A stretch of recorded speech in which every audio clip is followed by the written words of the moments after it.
Par un après-midi vif d'octobre, un conducteur de bulldozer du Colorado remodelait le fond boueux d'un réservoir de montagne lorsqu'une lame d'acier accrocha quelque chose d'étrange enfoui dans la terre. Il supposa qu'il ne s'agissait de rien de plus que les os d'une vieille vache, du genre qui remonte sans cesse d'un sol mou et détrempé. Mais tandis que la terre roulait hors de la lame, l'opérateur comprit qu'il avait mis au jour quelque chose de massif. Il n'avait absolument aucune idée qu'il était sur le point d'exhumer l'une des découvertes les plus extraordinaires de l'histoire de l'Amérique du Nord. Haut dans les montagnes rocheuses, juste à l'extérieur de la célèbre station de ski de Snowmass Village, au Colorado, se trouve une petite étendue d'eau appelée le réservoir Ziegler. À l'automne 2010, la ville en pleine croissance avait besoin de davantage d'eau potable pour ses habitants et pour sa station de ski très fréquentée. Une entreprise de construction fut donc engagée pour creuser l'ancien lit du lac et le transformer en un réservoir bien plus vaste. Cela devait être un chantier ordinaire, déplacer la terre, approfondir le bassin, construire le barrage et rentrer chez soi. Personne ne s'attendait à trouver quoi que ce soit sous cette boue, sinon davantage de boue. L'homme aux commandes du bulldozer s'appelait Jesse Steele. Jesse n'était pas un débutant. C'était un conducteur de bulldozer de 3e génération. Un cowboy à la voix douce qui avait grandi entouré d'engins lourds et avait conduit un bulldozer pour la première fois à seulement 5 ans. Déplacer la terre coulait dans ses veines. Au matin du 14 octobre, l'équipe de Good Construction poussait de la terre au réservoir Ziegler depuis près d'un mois, et tout était parfaitement dans les temps. Les camions entraient et sortaient dans un grondement. Le trou se creusait un peu plus chaque jour, et il n'y avait aucune raison au monde de penser que ce jeudi serait différent des dizaines qui l'avaient précédé. Mais aucun d'eux ne savait que leur journée allait prendre un tournant sans précédent. Il était environ 16 heures quand cela se produisit. Jesse guidait lentement son bulldozer D6 à travers une épaisse couche de terre brun foncé appelée tourbe, les restes spongieux et anciens d'un marais mort depuis longtemps. La lame mordit dans la terre, retourna le sol vers l'avant, puis quelque chose apparut qui n'avait rien à faire là. Il descendit de la cabine et contourna l'engin par l'avant, ses bottes s'enfonçant dans la boue froide. Ce qu'il vit le figea sur place. Le sol devant son bulldozer était jonché d'énormes os bruns. Pendant un bref instant, la découverte fut véritablement troublante. Quand vous creusez profondément dans la terre isolée d'une vallée de montagnes reculée et que le sol recrache soudain un tas d'os géants, votre esprit ne se tourne pas vers l'émerveillement. Il bascule vers quelque chose de plus sombre. Il appela le chef de chantier, un homme nommé Kent Olson. Kent éprouva cette étrange sensation de malaise que ressentent les ouvriers du bâtiment quand le sol livre quelque chose qu'ils n'étaient jamais censés abandonner. Ensemble, les deux hommes s'accroupirent dans la boue glaciale et commencèrent à rassembler les os, retournant lentement chacun d'eux entre leurs mains. Ils sortirent une portion de mâchoire avec une dent encore enchâssée à l'intérieur, une dent longue de bons 20 cm. Ils sortirent une défense. Ils sortirent des vertèbres de la taille d'assiette. Quelle que fût cette chose, c'était le squelette de quelque chose d'énorme. Sans doute juste une vieille vache, suggéra quelqu'un. Dans les sols humides de montagne, les os de bétail étaient assez courants. Et cette explication permit à chacun de respirer un peu plus tranquillement. Mais plus les hommes fixaient le tas qui grandissait à leurs pieds, moins cela avait de sens. Jamais vache née n'avait eu des os pareils. Finalement, un autre membre de l'équipe, un homme nommé Joe 11 heures, s'approcha, jeta un seul regard à ce que Jesse avait extrait de la terre. Se tourna vers Kent et prononça les mots qui mirent fin au débat, « Ce n'est pas une vache ». Mais si ce n'était pas une vache, alors qu'avaient-ils exactement tiré du sol? Ce soir-là, Kent Olson ramena chez lui quelques-uns de ces os étranges. Il s'assit à sa table, se connecta à Internet et se mit à chercher, comparant les formes devant lui aux photographies et aux schémas sur son écran. Cela ne lui prit pas longtemps. La vérité s'assembla lentement, pièce par pièce, et elle était presque impossible à croire. Jesse Steele avait conduit son bulldozer droit à travers le squelette d'un mammoth. Les hommes surent aussitôt que cela dépassait de loin tout ce qu'une équipe de construction pouvait gérer seule. Dès le lendemain matin, le directeur du district des eaux et de l'assainissement de Snowmass, un homme nommé Kitambi, se mit à passer des coups de téléphone. Il joignit un intervenant du service géologique du Colorado, qui à son tour contacta le seul endroit équipé pour traiter une telle chose, le Musée de la nature et des sciences de Denver. 2 jours seulement, après que la lame de Jess eut retourné les os pour la première fois. Une équipe de scientifiques fit le trajet de 3 heures et demie jusque dans les montagnes pour voir la découverte de leurs propres yeux. Et l'entreprise de construction fit exactement ce qu'il fallait. Elle interrompit complètement l'excavation du réservoir et dressa une tente blanche au-dessus du site pour le protéger. La nouvelle se répandait déjà dans la vallée. Des curieux de Snowmass et d'Aspen, toutes proches, commencèrent à affluer, ne serait-ce que pour apercevoir les os anciens. Lorsque les paléontologues arrivèrent enfin et descendirent dans la fosse boueuse, ils s'attendaient à examiner un seul mammouth infortuné. Ils ne pouvaient pas se tromper davantage. À mesure que les bulldozers décapaient avec précaution de nouvelles couches de terre sous le regard attentif des scientifiques, d'autres os émergèrent, puis d'autres. Et d'autres encore. Ce n'était pas un seul animal. C'était un cimetière tout entier. Appuyez sur le bouton j'aime si vous seriez resté bouche bée comme ces scientifiques. Ce qui avait commencé, comme une curiosité au bord de la route, explosa presque du jour au lendemain pour devenir l'une des plus grandes excavations de fossiles jamais tentées. Le 2 novembre 2010, la première fouille scientifique officielle débuta avec 67 travailleurs du musée de Denver déferlant sur le réservoir de montagne. Et le sol ne les déçut pas. Dès le 2e jour de fouille, l'équipe sortit le premier crâne de mastodonte jamais découvert dans tout l'État du Colorado. Peu après, ils mirent au jour les os d'un paresseux terrestre de Jefferson, une créature préhistorique géante qui n'avait encore jamais été trouvée nulle part au Colorado. Mais les scientifiques luttaient contre un ennemi brutal et impitoyable, l'hiver. Haut dans les Rocheuses, le froid arrive tôt et il frappe fort. À mesure que novembre avançait, la température chuta et la neige commença à menacer tout le site. Un sol gelé rendrait la fouille impossible et pourrait fissurer les fossiles fragiles encore prisonniers de la Terre. L'équipe n'eut pas le choix. Après seulement 12 jours, le 14 novembre, ils furent contraints d'arrêter. Ils recouvrirent les os exposés de protection, emballèrent leurs précieuses trouvailles et s'en allèrent. Laissant qui sait combien de géants anciens encore enfouis sous leurs pieds.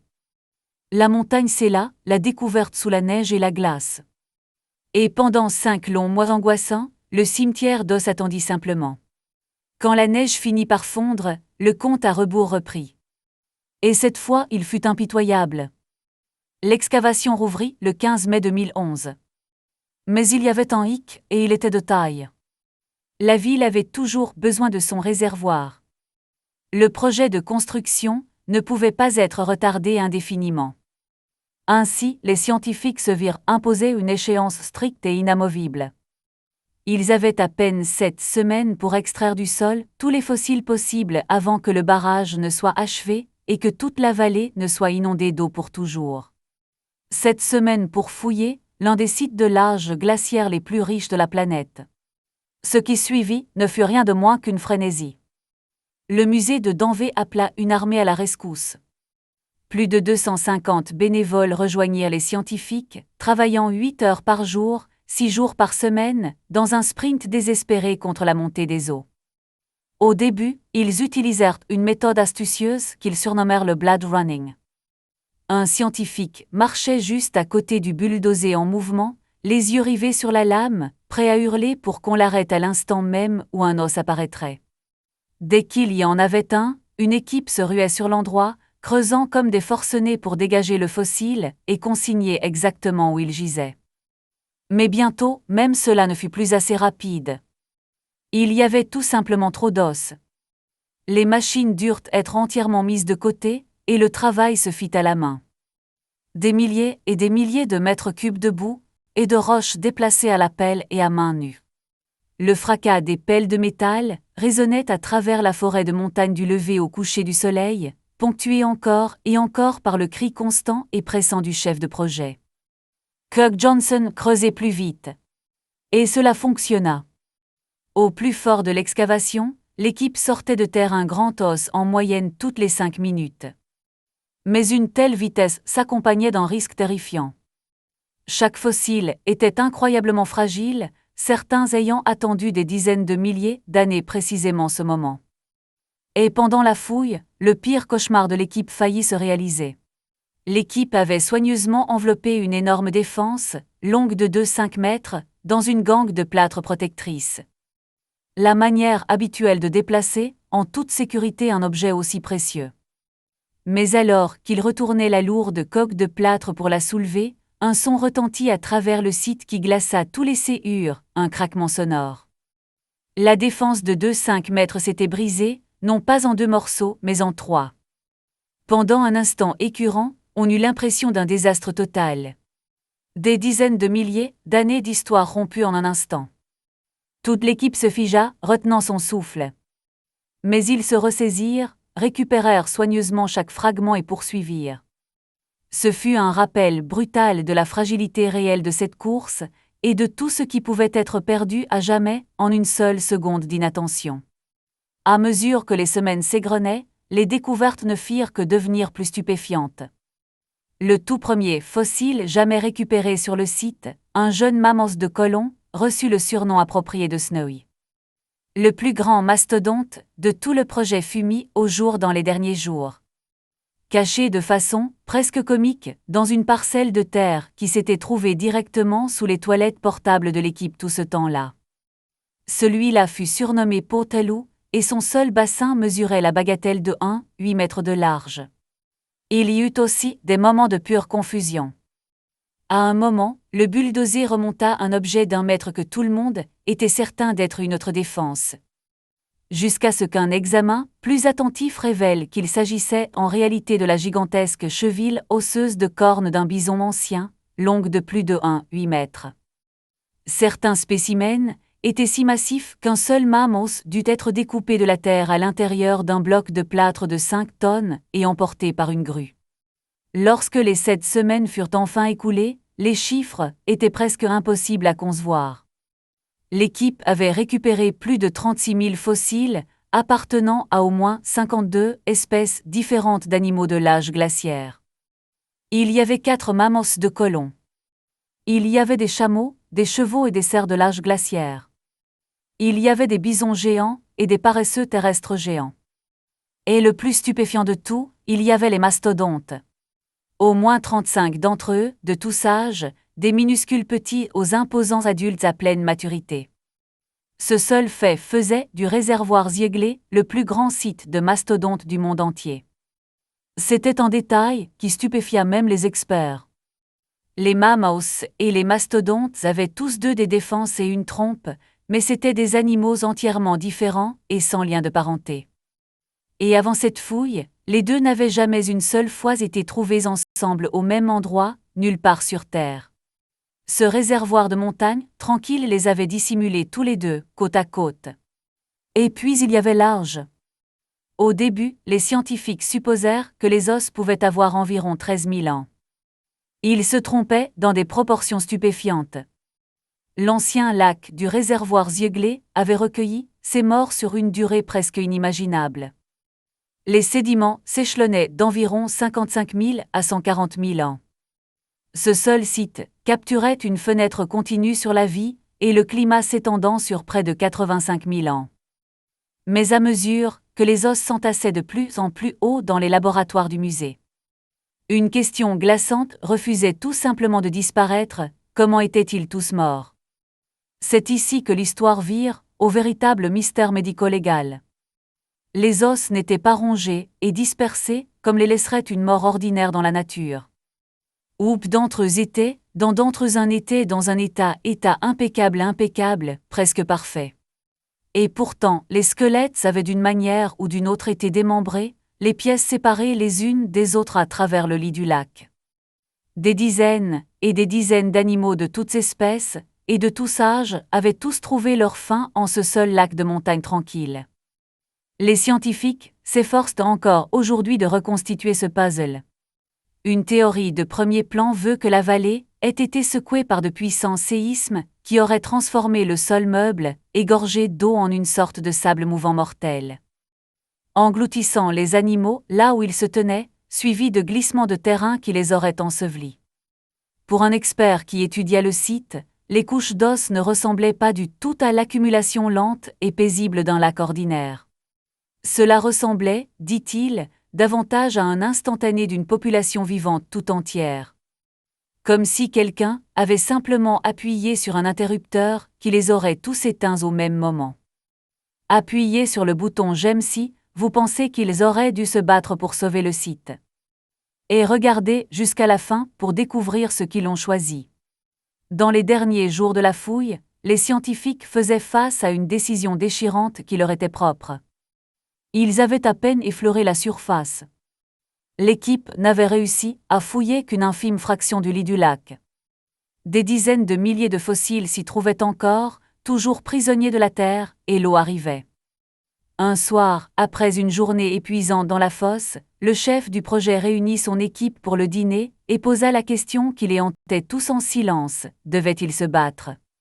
Devait-il tenter, à la dernière heure, d'arrêter le réservoir, d'empêcher l'inondation? Peut-être même de faire déclarer toute la vallée monument national, afin que les fouilles puissent se poursuivre pendant des années. Pendant 2 heures, ils débattirent de la question autour de cette table. Ce fut une conversation douloureuse. Renoncer signifiait laisser derrière soi tout un monde préhistorique, noyé et hors de portée, peut-être pour toujours. Mais au bout du compte, la réponse vint de la science elle-même. Un géologue souligna une vérité simple mais puissante. La seule raison pour laquelle ces fossiles avaient survécu pendant des dizaines de milliers d'années, au départ, c'était qu'ils avaient été scellés à l'abri de l'oxygène. Profondément sous l'eau et la boue. Lutter contre le réservoir ne sauverait pas le site. La meilleure façon de protéger tout ce qui restait enfoui là-dessous était de faire exactement ce que la ville avait prévu depuis le début, le coiffer d'argile et le recouvrir d'eau.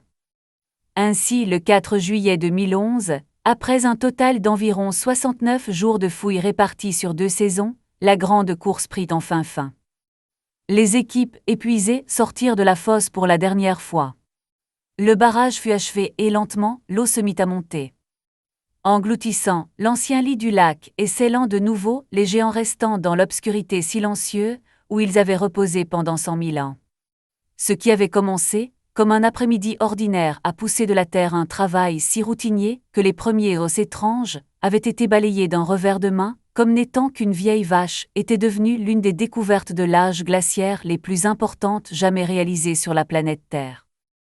Un simple conducteur de bulldozer, faisant tout bonnement son travail haut dans les montagnes du Colorado, avait accidentellement ouvert une fenêtre sur un monde préhistorique perdu.